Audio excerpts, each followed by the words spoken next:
Our first speaker will be Sam Caligiuri, a lifelong resident of Waterbury and its former mayor. Sam has worked tirelessly for the residents of both Waterbury and in the state government and will work for us in Washington. He deserves your trust. Please support him with your vote November 2nd. Please welcome Sam Caligiuri, your candidate.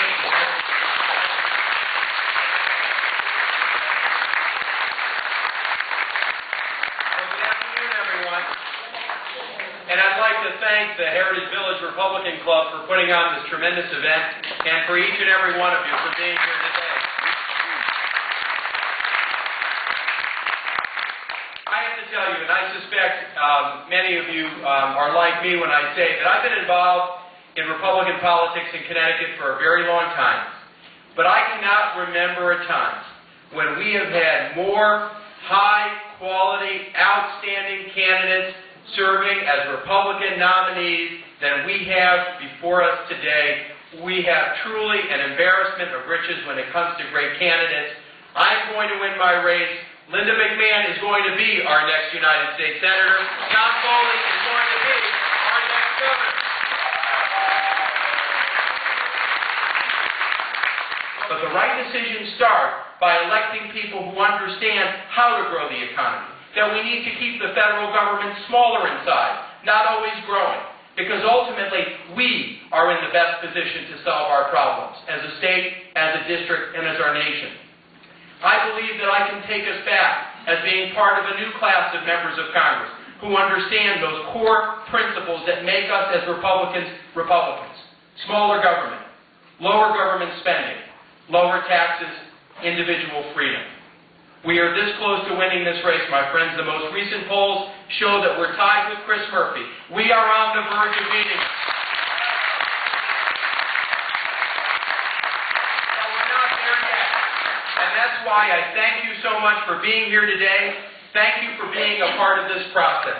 I am asking for your vote on November 2nd, and for each and every one of you to do everything that you can to help the cause. Not for Sam Caligiuri, not for the Republican Party, but for our state and this country. Thank you very much.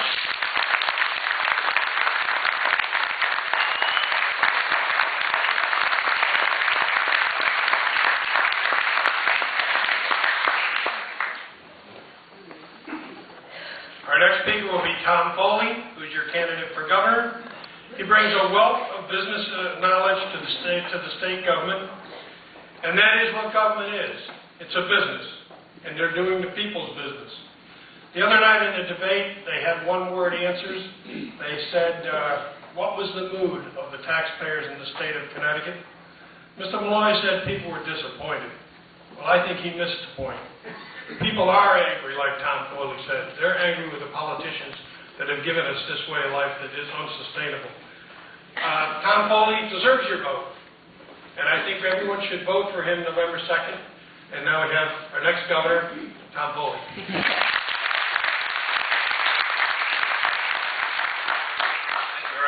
Hey, that was great being piped in here. That hasn't happened to me since I was the U.S. ambassador over in Ireland. So, who saw the brawl at the Bushnell last night? Okay. How'd that do? All right? Yeah. Okay, good. Listen, I totally agree with Sam. What you're seeing right now in Connecticut and across the country is, I think, a wholesale shift in the sentiment of voters. I've been talking about this on the campaign trail for over a year and a half.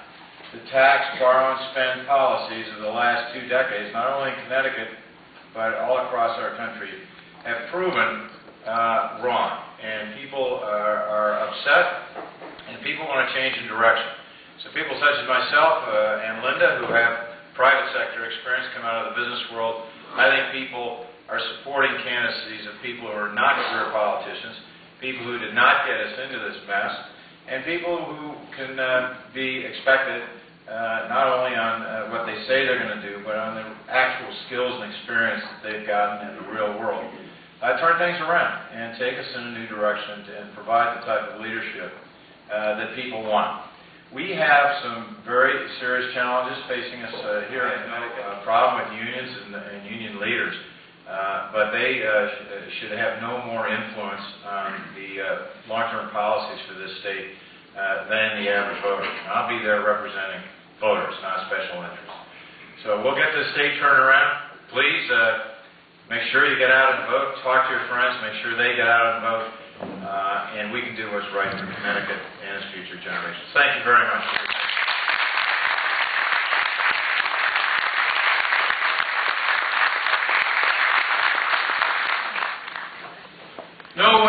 No one has worked harder or invested more in an effort to become senator for the state of Connecticut. She believes in herself and her abilities to get the job done. I've met Linda on several occasions, and she has convinced me that she has the common sense approach to solving our problems. She has fresh ideas and is indebted to no one but the voter. She deserves your trust and your vote on November 2nd.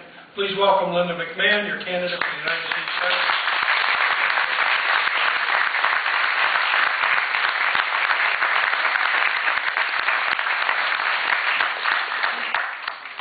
Good afternoon.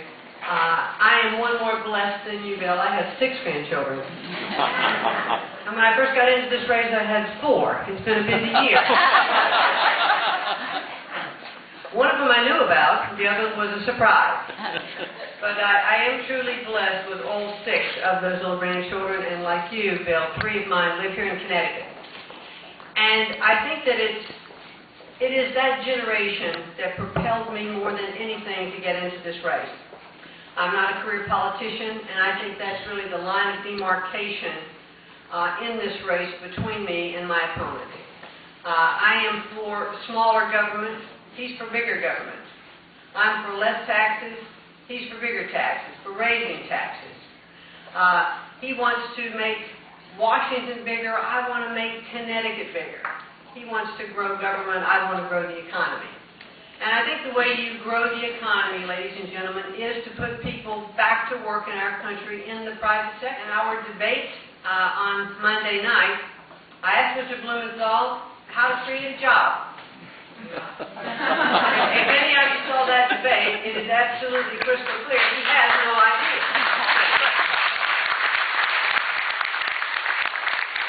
We pay $1 billion a day in debt service. That is mandatory spending, and we are continuing to increase our deficit if we just think about $1 billion a day. So let's take that money and pay down our deficit. There's so many common sense approaches that I think that we can take relative to our deficit and our debt in Washington. But it's going to take strong voices to say we're not going to increase taxes, we're going to stop the spending, we're going to reduce the size of government, we're going to pay down this debt, and we're going to reduce the deficit. Because that's the game plan. And we all have to be focused on doing that. What you have from me is my pledge to work as hard as I can for you to be your senator, to be your voice, not representing any special interests, not representing any PACs, but representing the people of Connecticut. It would be my privilege and my honor to serve as your senator, and I would ask for your vote and your support on November 2nd. Thank you very much.